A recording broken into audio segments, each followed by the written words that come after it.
Hey guys, today we're going to have a look at factorizing quadratics where a is not equal to 1.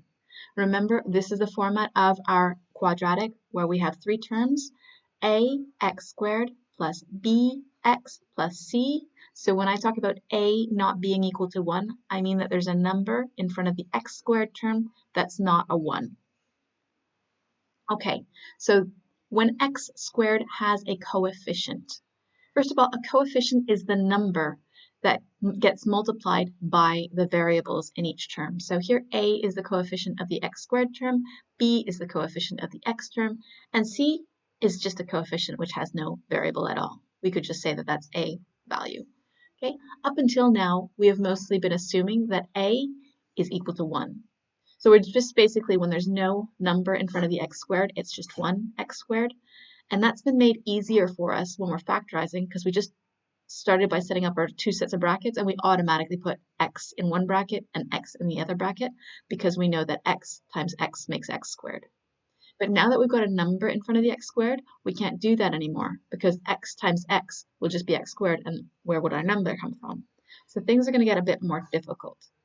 If there is a number or coefficient other than 1 in front of the x squared term, our first step to factorizing the quadratic is not just automatically setting up two brackets with an x in each one.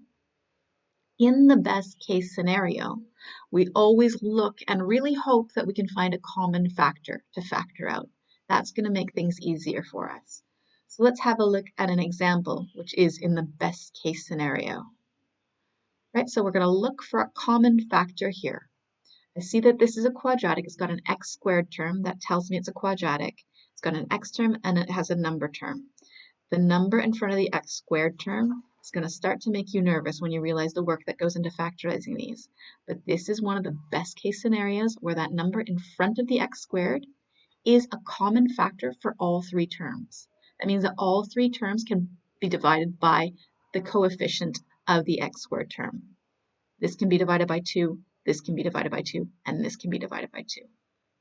So if a is a common factor for all terms in the quadratic, we factor it out and see the quadratic that we have left is one for which x squared no longer has a coefficient. So if I factor out that 2, I'm left with this quadratic inside the brackets. Let me just explain my quadratic here.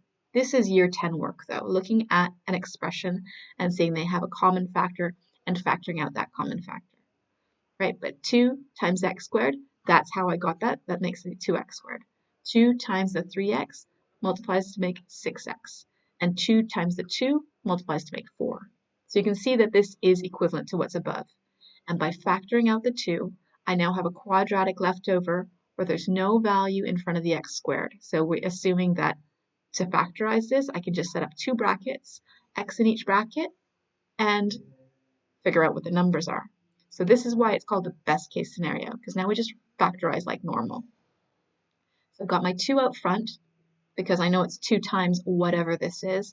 And this, to be factorized, is a bracket with an x in it and another bracket with an x in it, and I'm trying to figure out those two numbers.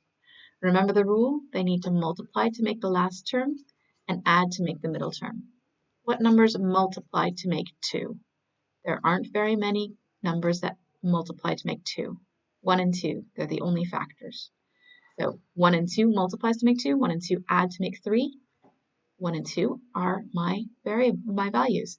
Okay, it could be x plus 2 or x plus 1 or x plus 1 and then x plus 2. The order doesn't matter. Right, so that's fully factorized now, and that was the easiest case. When there's a number in front of x squared, always see if you can factor it out. Now, if we are not so lucky to have a common factor, we're going to need to split the middle term. Now, this is a process that you're going to have to get used to. It's a bit longer than what we've been doing before, so make sure you pay attention, you copy these steps down, and you know to follow them next time this comes up. Okay, so here is a quadratic. I know it's a quadratic because it's got an x squared term in it. It's got an x squared term, it's got an x term, and it's got a number term. It's a difficult one because there's a number in front of the x squared, so I won't just set up two brackets with x in both brackets. I need to do something more. I first look and I check and I see that 3 is not a common factor. I can't divide everything through here by 3. I could try, but then I'm going to end up with decimals and fractions, and I don't want that. That's not going to make my life any easier. So I leave the 3 there, and I go on to figure out how to split the middle term. The middle term being the b term, or in this case, the 8. That's why this is all in blue, so that we can follow along. Okay, so step 1, multiply a and c together. Note the color scheme I've got up here, A and C, that's the first and the last term. So here I'm going to multiply 3 and 4 together. That's 12.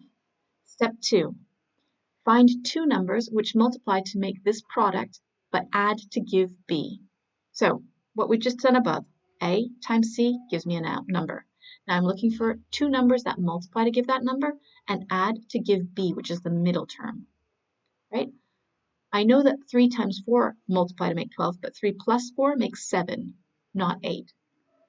What other factors of 12 are there? There's 1 and 12. That won't make 8. There's 2 and 6. That's it. That's my pair, 2 and 6. Okay, so 6 plus 2 makes 8, and 6 times 2 makes the 12. So next step, split the middle term into two terms with these two numbers as the coefficient. So I found my two numbers. I'm not going to put those numbers in the brackets now, though. I'm going to split the 8x into 6x and 2x. Okay? This is the exact same quadratic as you've got above. I've got the 3x squared, and I've got the 4 at the end, and in the middle, I've taken the 8x and I split it into 6x and 2x. Now, this may not make any sense to you right now, but it's about to. On to step 4. Step 4, we are going to factorize by parts. You should notice that there's no common factor for all 4 terms, but if we group them, so I look at the first 2 terms, I can see that they have a common factor. I'm going to factor that out. And I look at the last 2 terms, I see that they've got a common factor, and I'll factor that out of them. So that's my next step. My common factor for the first 2 terms was 3, but not just the 3, 3x. If I divide 3x squared by 3x, I'm left with x. Or thinking the other way around, 3x times x makes 3x squared. If I divide 6x by 3x, I'm just left with 2. Right? I've divided the 6 by the 3, that gives me the 2. I divided the x by the x, and it leaves me with 1 or simply no x. Multiplying that through, you can see that 3x times 2 would make that 6x. Next, I looked at the next 2 terms, and I see that they've got a common factor of just 2. Not 2x, because the 4 doesn't have any x in it, just 2. So I factored out the 2. Now, really important, which is why I put it here in pink, it's positive 2, and I don't want to forget to put a sign here. I must put that plus there. So I factored out the 2, and that's why 2x divided by 2 leaves me with x inside the brackets, and 4 divided by 2 leaves me with 2 inside the brackets. I can try just multiplying them out to make sure that that does work. 2 times x is 2x, and 2 times 2 makes 4. Okay, so that is factorized by parts. That is not fully factorized. My answer is not just something times something. It's something times something plus something times something. So my next step is that I need to regroup this.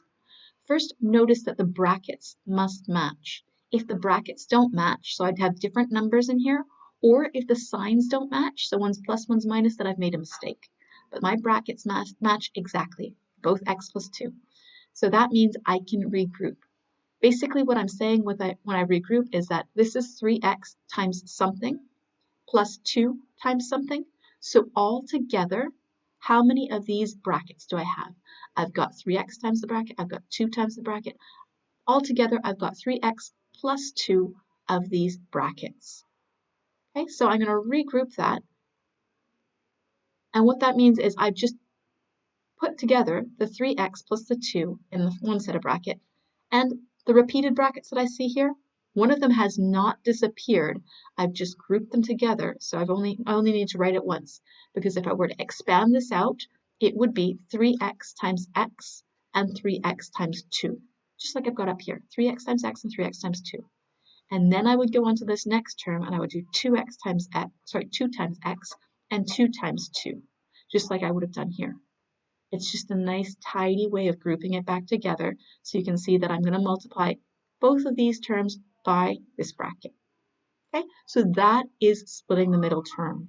That is factorizing when you've got some number in front of the x squared term. Okay, now I know that's quite complicated, so you might need to pause, have a look at these steps here, copy those down, make sure you understand, and let's go into another example. Okay, once again, there's a number in front of my x squared. I can't factor it out, so I'm gonna need to split the middle term. Always, always, always when there's a number in front of the x squared term, at least try, check, make sure that it's not a common factor, and it's not.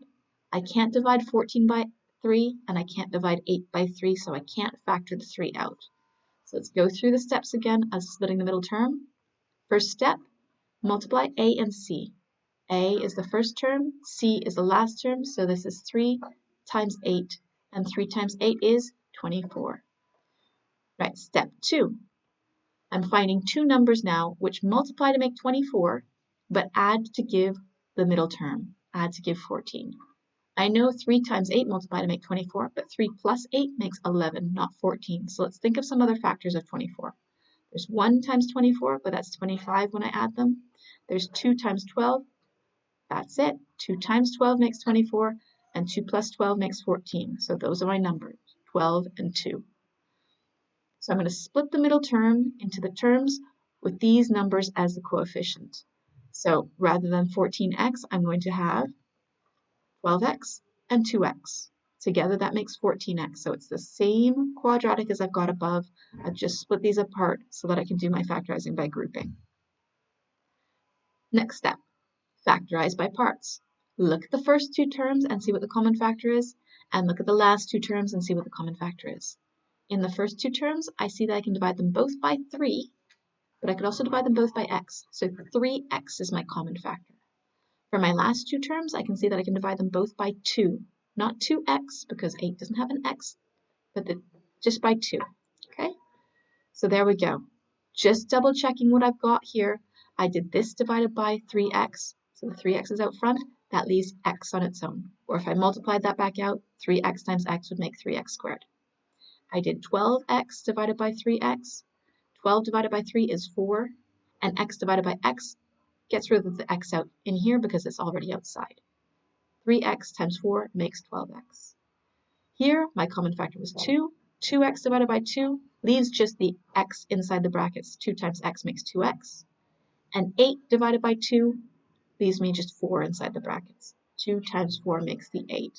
So this would multiply out to be the quadratic I've got above with the split middle term. Next step. Notice that my brackets match. They do match. I've got 4 in both of the brackets. They're both positive 4s. It's exactly the same.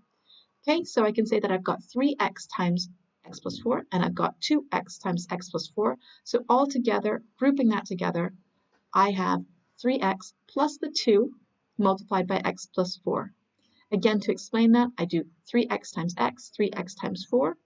Same thing as I would do down here, 3x times x, 3x times 4. And then I do 2 times x and 2 times 4. Same thing as I would do down here, 2 times x and 2 times 4. So here is my factorized quadratic, and it was a tricky one where I had a number in front of the x squared and I couldn't factor it out. So that's splitting the middle term. It's probably one of the most difficult ways or difficult types of quadratics that you're going to need to factorize, but you do need to learn these steps.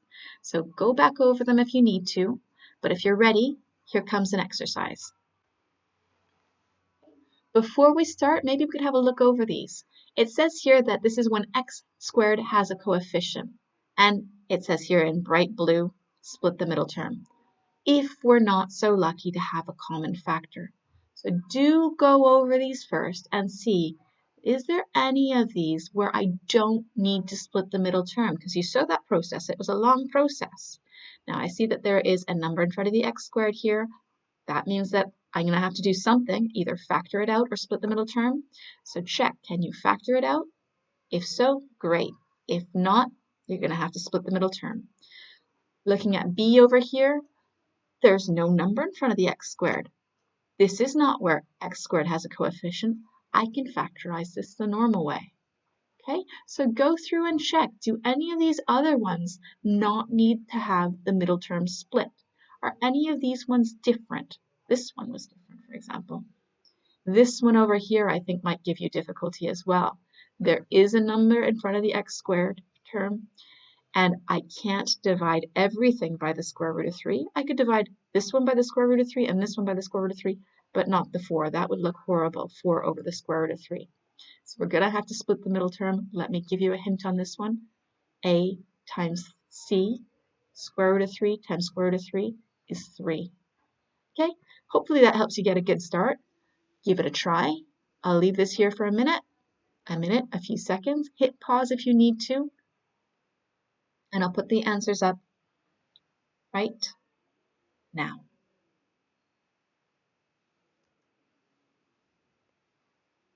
Have a look over your answers. Let me know if you need any help with them, and hope that all went well. Good luck.